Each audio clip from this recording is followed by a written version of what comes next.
Bueno, entonces, como ya lo mencioné, hemos estado viendo el pacto de obras con el pastor Javier. Todavía faltan unos cuantos puntos, pero rápido, a manera de repaso, no voy a repasar como tal todo lo que se ha visto, simplemente preguntándoles a ustedes. Cuando empezamos a ver el pacto de obras, vimos la condición, hemos visto la condición del hombre de diferentes maneras, ¿verdad?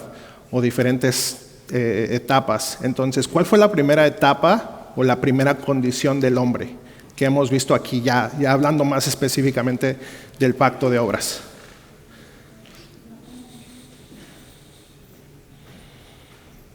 La condición del hombre, ¿qué? ¿Recuerdan?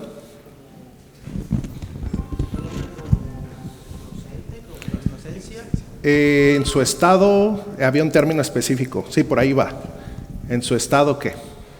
La condición del hombre en su estado de inocencia. De inocencia o natural, se usó ese término, ¿verdad? La condición del estado. ¿Y cuál era lo principal? Como dije, no vamos a hacer un repaso porque nos tomaría tiempo y le restaremos tiempo a lo que se va a ver hoy.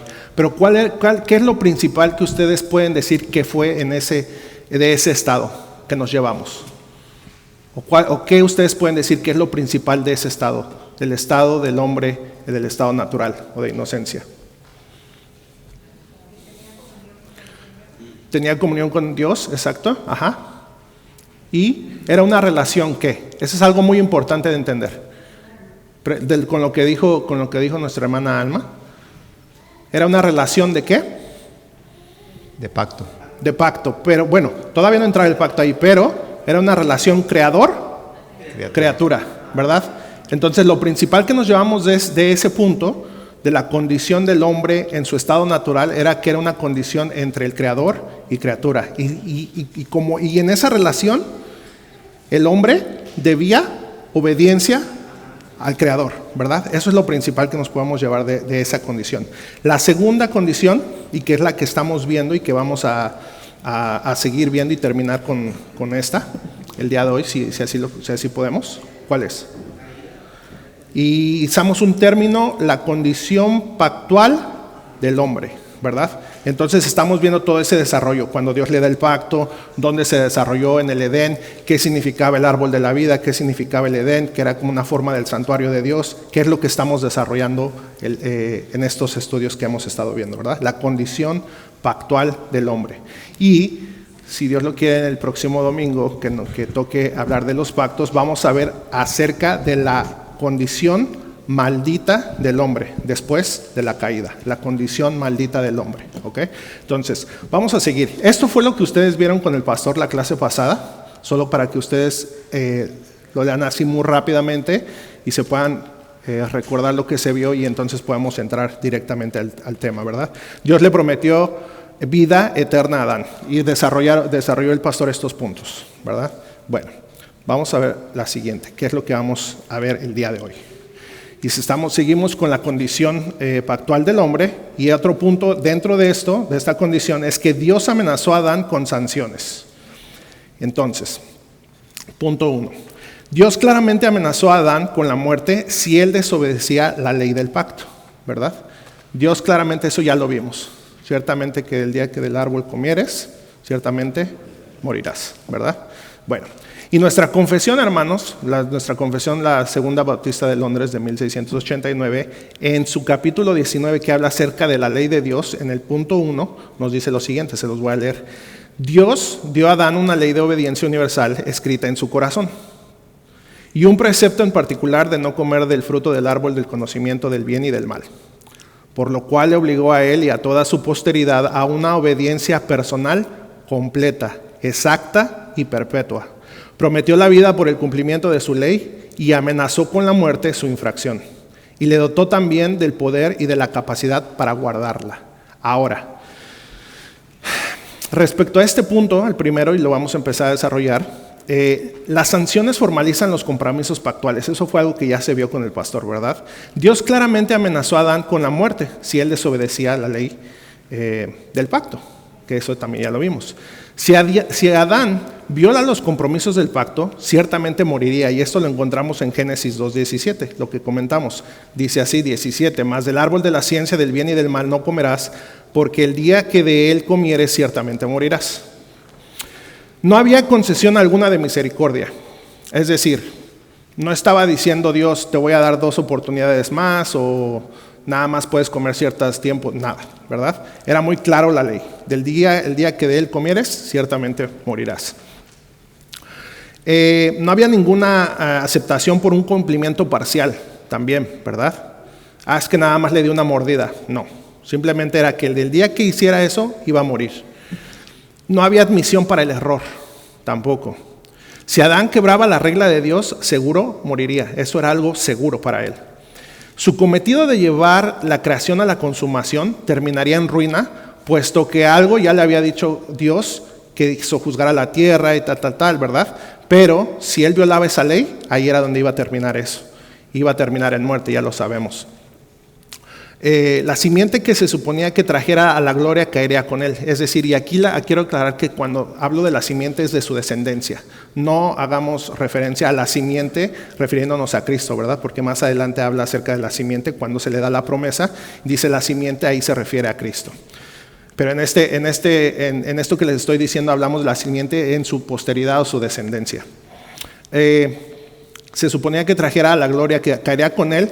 Como va el rey, así va el reino. Es decir, que cuando cae un rey, ¿verdad? O en este caso podríamos hablar en términos más actuales, cuando una nación cae con el presidente, no solamente cae el presidente, cae la nación con él también, ¿verdad? Ahora, cuando nosotros vemos que Dios claramente amenaza a Adán, ¿verdad? En que si él come de ese árbol, ciertamente moriría, nosotros debemos tener en cuenta que Dios creó a Adán, ¿qué? Bueno, ¿verdad? Dice la Escritura que Dios creó a Adán bueno. Ahora, ¿qué significa que Dios creó a Adán bueno? Sin pecado, ¿sí? ¿Qué más? ¿Qué más podemos decir? Muy bien, capacitado para obedecer, que era bueno, que él podía, que Dios capacitó a Adán, ¿verdad? Que lo hizo a su imagen y semejanza. Entonces, él podía ser capacitado para hacer lo bueno. Ahora la pregunta, si nos vamos más a profundidad, ¿cómo Adán podía hacer lo bueno? Sabemos que ya tiene la capacidad, ¿verdad? Pero, ahora, ¿cómo, en otras palabras, cómo Adán sabía que era lo bueno? No había pecado en él, sí, pero algo más específico. ¿Perdón? Bueno, antes de esto, antes de la ley positiva, nosotros podemos deducir algo. Antes, cuando Dios creó a Adán, ¿verdad? Lo capacitó, como lo dijo el hermano Fanor, para poder hacer lo bueno y sin pecado, ¿verdad? Entonces, decimos que la condición de Adán, él podía, no era perfecto, en un sentido en que él no podía pecar, sí podía pecar, tenía esa posibilidad de pecar, pero él era bueno y no había pecado en él todavía. Pero antes de que se le diera esa ley positiva, que es el pacto precisamente, ¿cómo Adán sabía que era lo bueno? ¿Y qué es esa ley natural? Por ahí vas. Y esto es algo muy importante de entender.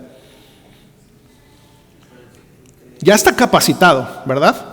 Yo estoy capacitado para bajar las escaleras, pero si no sé bajar las escaleras me voy a caer aunque pueda, ¿verdad? Tengo que saber, ¿verdad? Entonces, ¿cómo Adán sabía que era lo bueno? Dios le había dicho. No. Bueno, les voy a decir. Recuerden que cuando Dios creó al hombre y lo creó bueno, ¿qué había en su corazón o qué había dentro de Adán? La ley moral estaba en él. La ley moral estaba en él. Él fue creado con esa ley moral en él, para saber qué era lo bueno. Estaba capacitado y sabía que era lo bueno. Son dos cosas diferentes, ¿verdad? Entonces él tenía la ley moral en él. Ahora, que nosotros en las Escrituras vemos, y cuando se desarrollan las Escrituras, cuando veamos el pacto mosaico, vemos cómo la ley moral se expresa, ¿verdad?, en los 10 mandamientos. Pero eso no quiere decir que hasta allá el hombre sabía que era lo bueno, ¿verdad que no? Un ejemplo claro es en Abraham, ¿verdad? En Abraham fue antes de la ley o después de la ley. Antes, ¿verdad? Y él se le consideró un hombre bueno en ese sentido, ¿verdad? En ese sentido. Entonces, la ley moral en el hombre ya venía con eso. Dios creó al hombre con la ley moral en él, ¿verdad? Esto es importante entenderlo. Y bueno, para verlo en las escrituras, no traigo los versículos, usualmente los traigo aquí, no los traigo. Si quieren seguirme, y si no, yo también lo voy a leer. Romanos 2, ¿verdad? Romanos 2, del 12 al 16, vamos a leer acerca de esto, de la ley moral que había en el hombre. Les doy unos segundos para que lo busquen, los que vayan a querer leerlo en sus Biblias.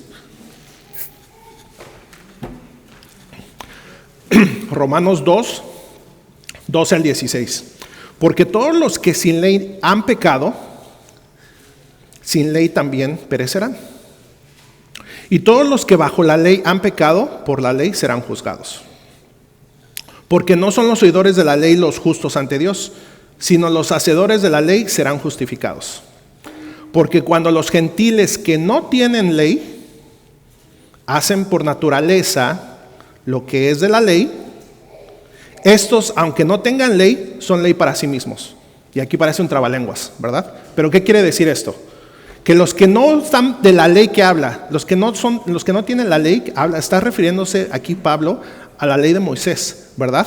Pero son ley para ellos mismos porque por naturaleza hacen lo de la ley. La ley moral dentro del hombre, ¿verdad? La ley moral dentro del hombre.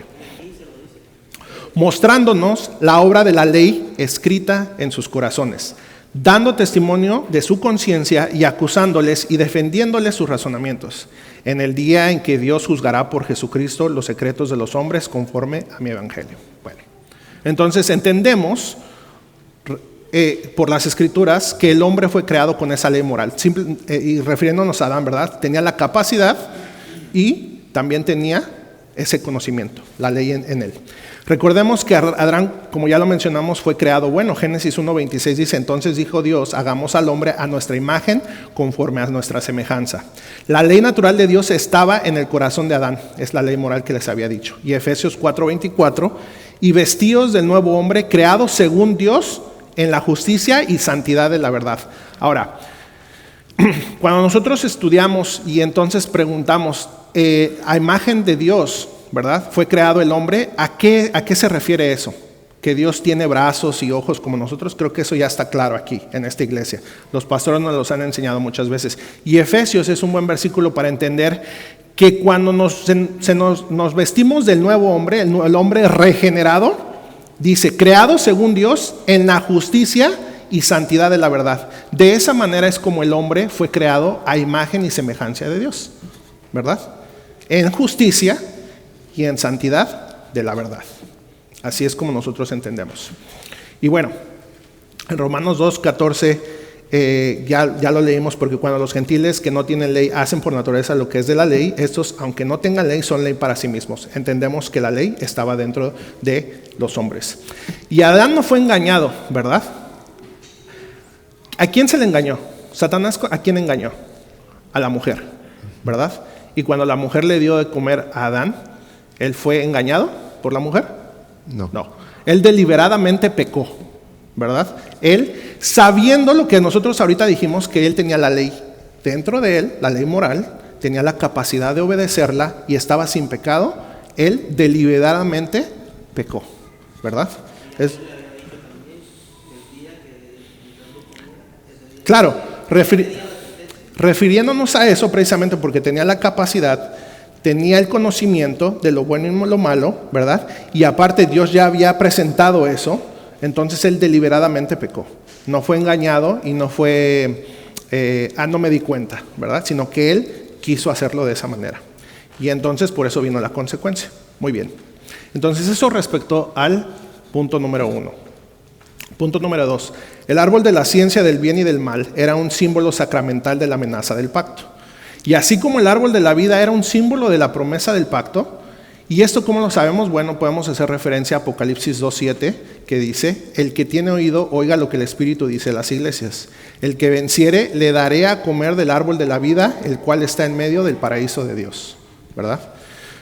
El árbol de la ciencia del bien y del mal era un símbolo sacramental de la amenaza del pacto. O sea, era algo visible que Dios le había dicho que no comiera de ahí, porque entonces cuando pasara eso iba a haber una consecuencia, ¿verdad? Sirvió de constante recordatorio a Adán de la necesidad de su obediencia y el precio de su infidelidad o de su pecado. Adán tenía que persistir en la obediencia o sufriría las consecuencias de su rebelión. Y esto creo que ya lo entendemos muy bien con todo lo que hemos estado viendo, ¿verdad? Nehemías Cox, o Nehemiah Cox, hace un comentario respecto a lo que estamos viendo. Y recuerden, Nehemiah Cox fue uno de los editores de la Confesión de Londres, ¿verdad? Y él tiene un libro, si ustedes lo gustan buscar, tiene un libro muy bueno acerca precisamente de los pactos. Y él dice esto: el comer de este fruto no era algo malo en sí mismo. Es decir, Nehemiah Cox hace referencia a que si Dios no hubiera dado esa ley positiva de la que estamos hablando, ¿verdad? No en sí mismo comer del árbol no iba a ser malo, sino que fue hecho así por la prohibición divina, por esa ley positiva, por ese pacto que Dios hizo con Adán, ¿verdad? Por lo tanto, era necesario que la voluntad de Dios al respecto se expresara y declarara explícitamente al hombre. De otra manera, a la luz de la naturaleza, no se le habría ordenado que se abstuviera del fruto de este árbol, como de cualquier otro en el jardín. De hecho, no habría estado bajo ningún vínculo de obligación con él. Pero una vez dado el mandato, esta ley positiva tenía sus fundamentos en la ley de la naturaleza, la ley natural. Y en este repaso que ahorita les di, ¿verdad? O que mencionamos, ¿cuál era la primera condición del hombre? La condición natural del hombre, y era una relación creador-criatura. Entonces, para que ustedes unan esa relación de la condición natural del hombre con la condición pactual del hombre, esa es la relación que ustedes pueden encontrar ahí.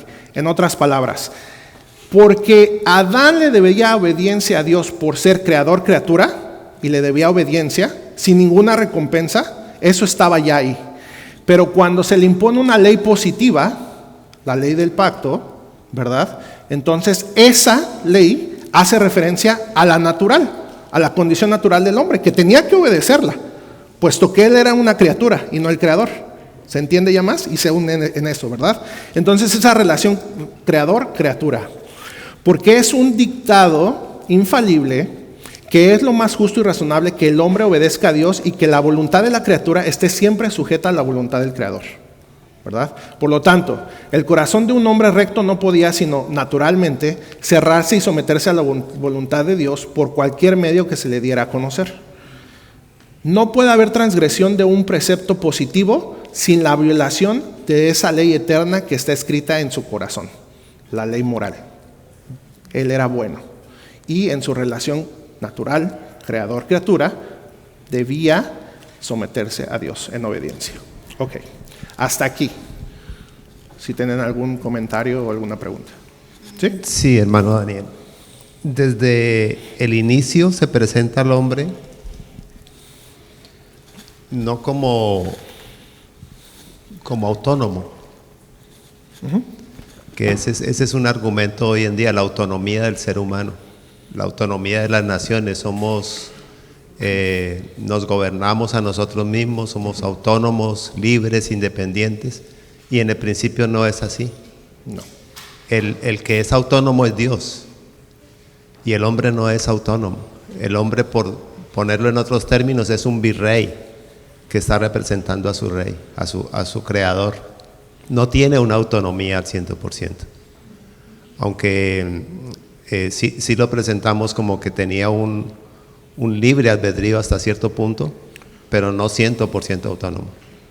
Quería hacer ese comentario. Exacto, y cuando vimos acerca específicamente del libre albedrío ya hace meses atrás, mencionamos que si nos referimos al libre albedrío con la capacidad de obedecer, así sí fue creado, ¿verdad? Si nos referimos al libre albedrío, pero libre albedrío como autonomía del hombre a hacer lo que él quiera, no, ¿verdad?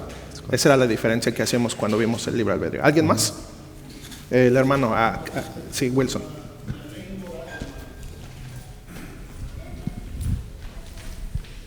Gracias. De lo que estabas diciendo, sí. La ley moral podemos decirla entonces que está actualmente todavía activa en nuestras vidas. Sí. Desde el principio hasta que Cristo venga. Sí. Sí, claro. El entendimiento que podemos ver. Recuerden que cuando, y eso lo vamos a ver más específicamente cuando veamos no sé a quién le toca, si al pastor o a mí, pero cuando veamos el pacto mosaico, y eso ya se mencionó también antes, recuerden que la ley es la ley moral, la ley civil y la ley ceremonial, ¿verdad?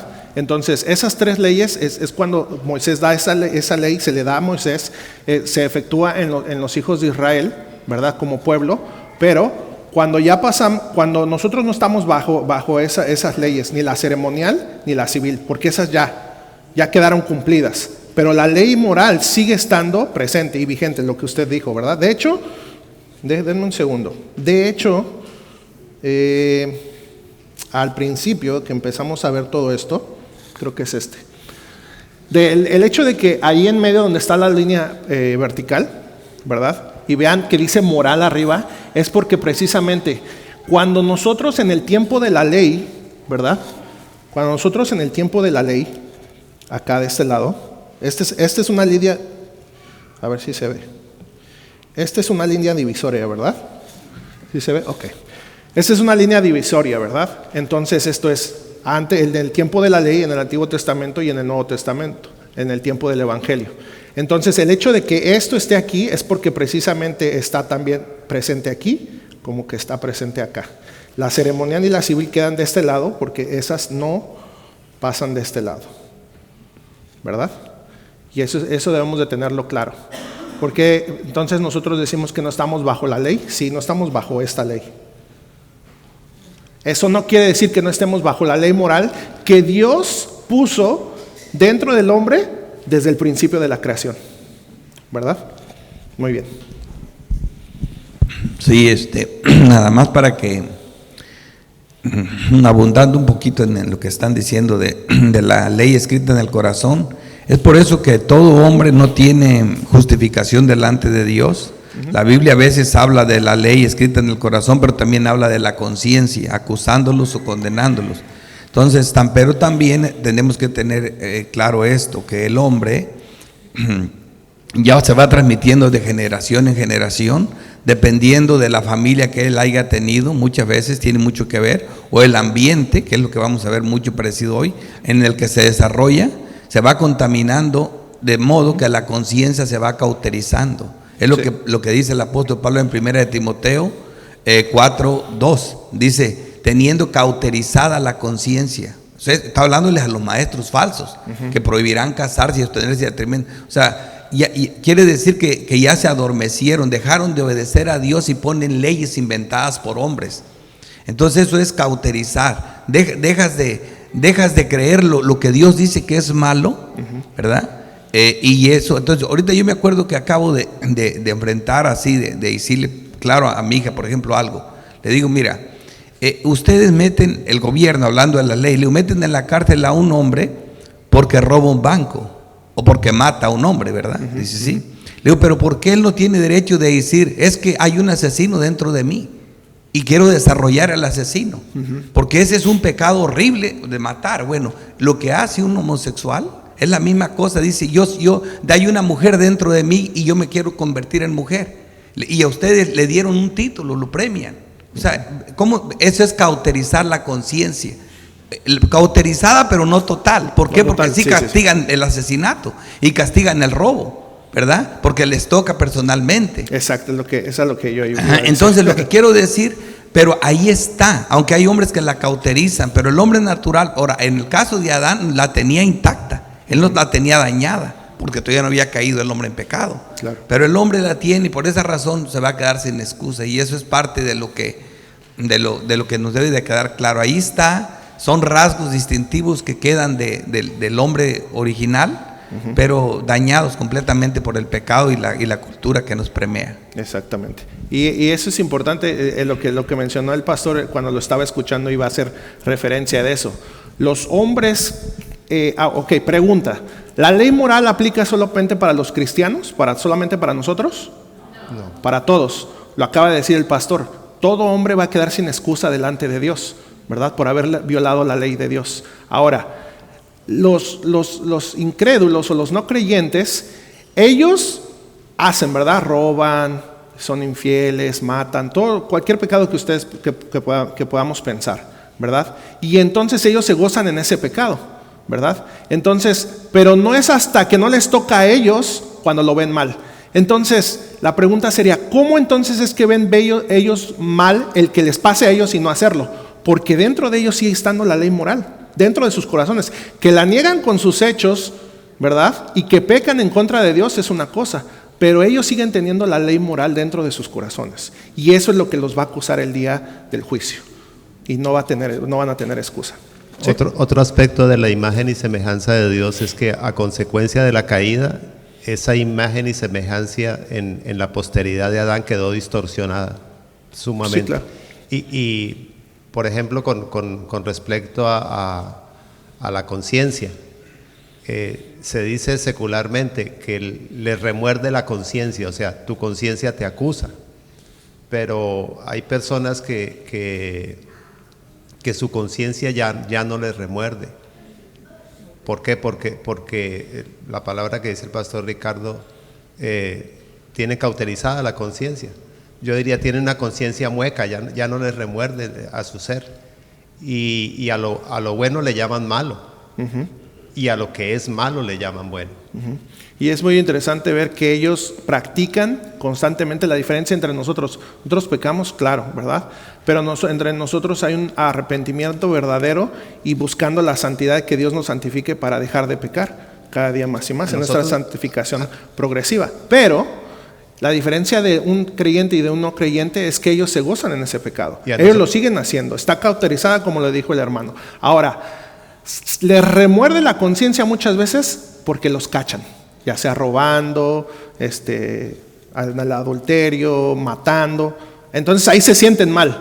¿Cuántas veces, no sé si ustedes han visto en las noticias, cuando agarran a alguien y se pone a llorar, ¿no? Por favor, porque ya los cacharon.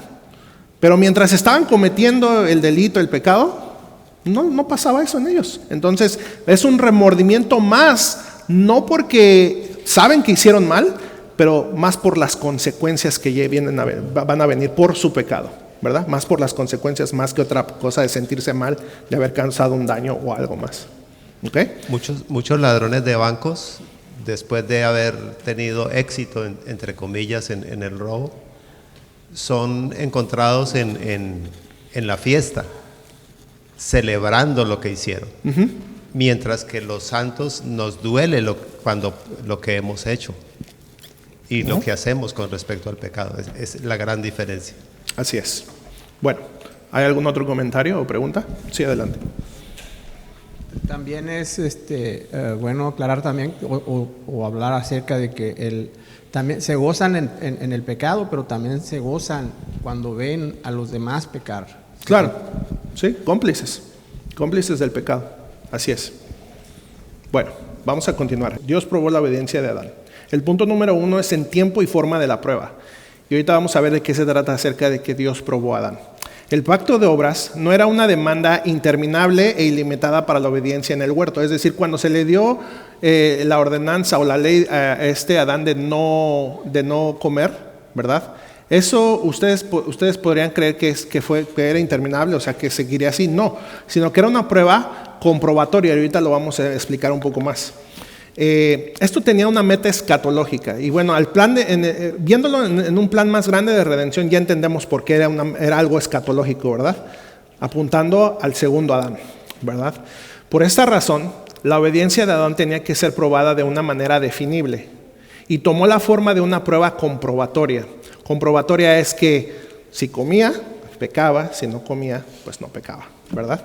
El mandato del pacto de obras que haría sonar las alarmas era la ley positiva con respecto al árbol de la ciencia del bien y del mal.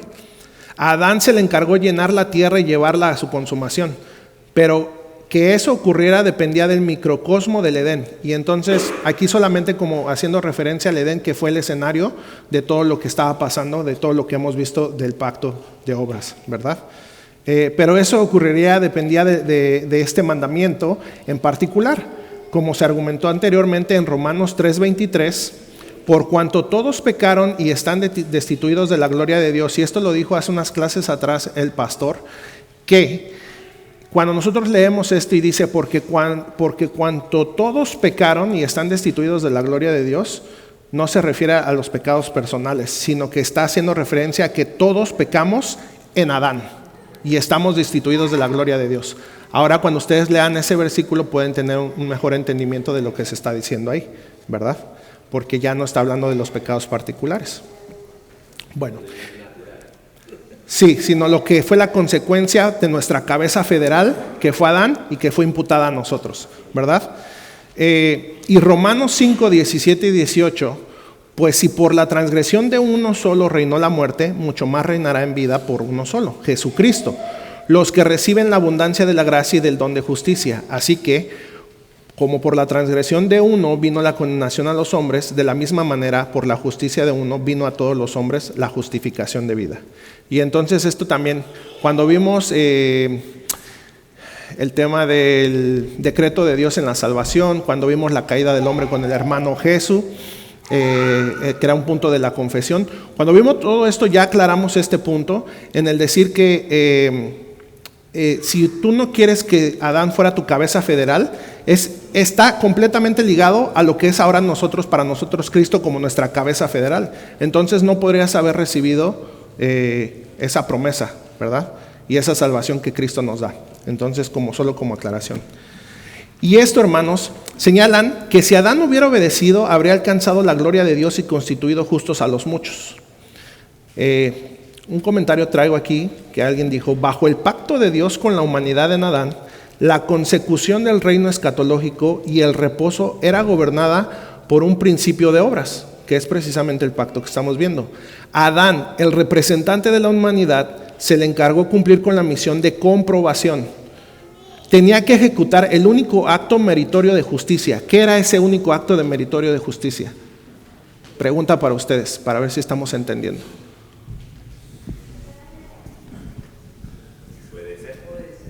Obedecer.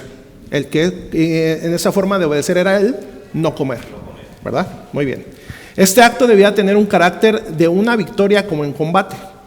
Un encuentro con Satanás era un aspecto crítico de la crisis comprobatoria para cada uno de los dos Adanes. Y entonces vayamos pensando, vayamos recordando que tanto Adán y Eva estuvieron en esa prueba comprobatoria de la que se está hablando ahorita, ¿verdad? Estuvieron ellos dos, pero también el segundo Adán, Cristo, también fue tentado, ¿verdad? Pero él sí triunfó, ¿verdad? Entonces, entrar en un combate judicial contra este enemigo de Dios, Satanás, y vencerle en el nombre de Dios era la misión pactual que tenía que ser ejecutada por el siervo del Señor, como su solo acto de justicia, refiriéndonos a Adán, ¿verdad? Y ganar esta victoria de justicia por el único hombre, en este caso Adán, era lo que sería imputado a los muchos como su acto de justicia y como su derecho al reino consumado propuesto en el pacto. Ahora, haciendo una comparación entre Adán y Cristo, ¿verdad? Los dos fueron probados por Satanás. Uno falló, el otro ganó. Si hubiera, como lo dijo en la clase pasada el pastor, estamos hablando si hubiera un supuesto para entender de lo que se trata el pacto de obras. Si Adán hubiera cumplido, entonces a ese se le hubiera tomado por justicia el no haber comido, si hubiera, y entonces esa justicia hubiera sido imputada a nosotros, a su descendencia. Pero por el contrario, falló y entonces vino el segundo Adán, cumplió lo que el primer Adán no pudo, se le toma como un acto de justicia y esa justicia ahora es imputada a nosotros, a los creyentes, ¿verdad? Y ahora ya podemos unir esa relación entre Adán y Cristo aún más todavía. Y el segundo punto, los resultados de la prueba y las consecuencias. Como Jesús fue tentado en el desierto, así Adán fue tentado. Fue llamado a mantener el santuario de Dios puro y a sostener la palabra de Dios, sus mandamientos. Eva fue seducida por la serpiente y Adán le hizo caso a la voz de su mujer. No ejerció dominio sobre el reino pactado con él. Recuerden, la responsabilidad cae sobre Adán. ¿Por qué? Porque con él fue quien se le hizo el pacto, ¿verdad? No con Eva. Y por tanto, las sanciones del pacto se activaron en su totalidad contra él y su pecado fue imputado federalmente a toda su posteridad. Tristemente, Adán falló en este periodo de prueba y la humanidad murió en él.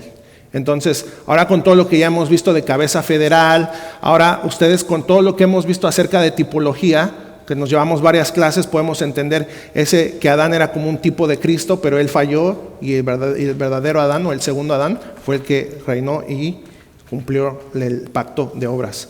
En conclusión, tenemos que decir que Adán como Cristo fueron puestos igualmente a prueba como cabezas federales de sus representados. La diferencia es que de donde falló Adán, Cristo prevaleció, es decir, Cristo cumple el pacto de las obras por todos sus representados, por toda su iglesia, todos los creyentes.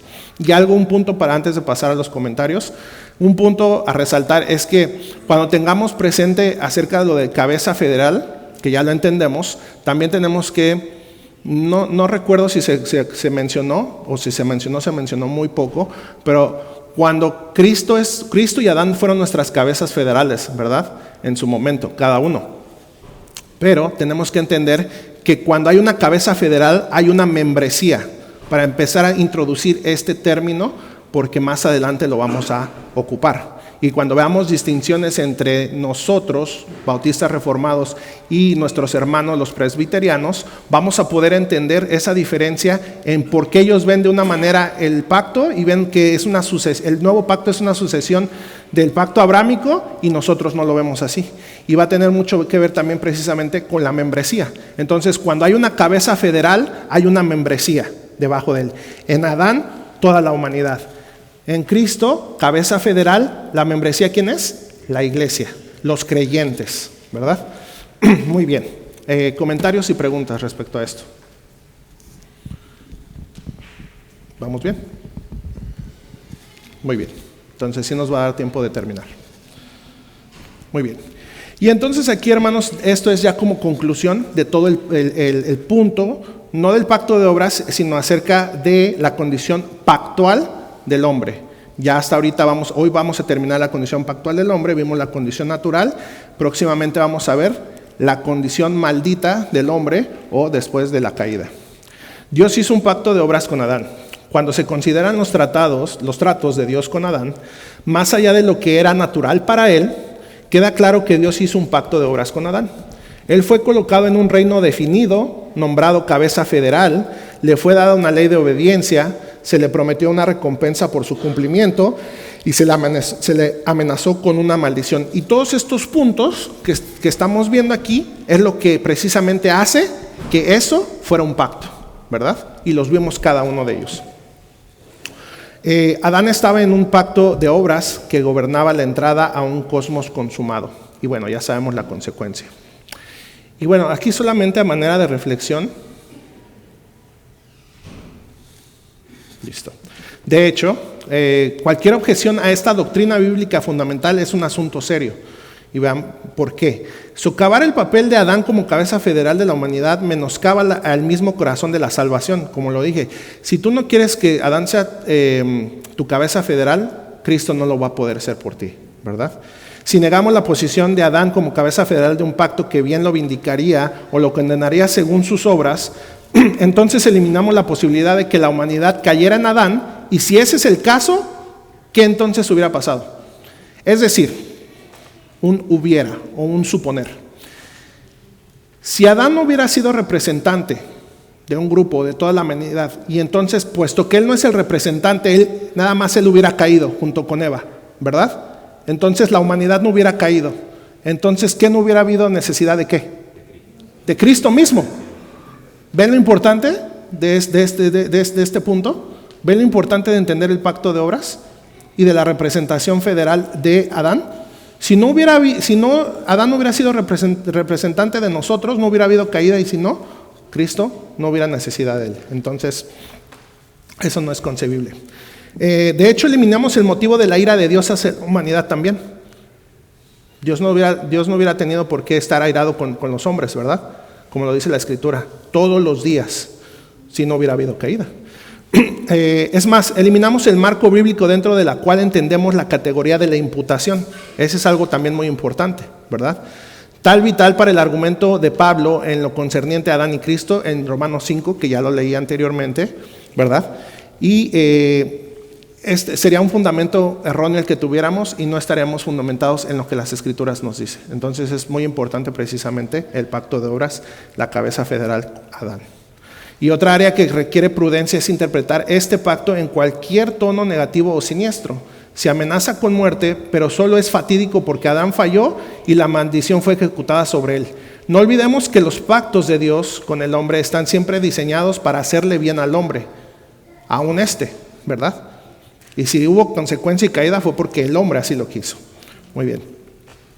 Adán falló y la maldición fue ejecutada sobre él. El pacto de obras fue una bendición y un privilegio supremos, una oportunidad para que la humanidad morara en dichosa comunión con Dios por toda la eternidad. Y si nosotros recordamos y nosotros vamos a Génesis, ese era el motivo principal y el motivo inicial por lo que hizo Dios, lo que hizo con Adán, en ese pacto, entrar en pacto. Y recordemos, otra cosa que dijimos, los pactos es para que ¿qué? Para que Dios entre en relación, en comunión con nosotros. De esa manera se relaciona Dios con la humanidad. Si despreciamos esta verdad, despreciaremos las profundidades de la infidelidad de Adán. Él no se cayó de la cama ni golpeó su cabeza, se salió de órbita, como lo dice un autor. No simplemente pasó eso, sino que se salió de órbita, ¿verdad? Y para terminar, para darle paso a los comentarios, Renningham dice lo siguiente respecto a lo que estamos viendo. El pacto obras de Adán fue diseñado para llevar al hombre a una creación consumada en comunión con Dios. El pacto de obras de Dios Hijo, en este caso Jesucristo, fue diseñado para rescatar al hombre de las cenizas del quebrantado pacto de obras de Adán y elevarlo a una eterna herencia invencible en una nueva creación. Para esto, como lo dice Juan 1, primera de Juan 3:8, para esto apareció el Hijo de Dios, para deshacer las obras del diablo, ¿verdad? Y esto nos va a dar paso precisamente a la condición maldita del hombre, que es la última condición que vamos a ver dentro del pacto de obras. ¿Comentarios, preguntas?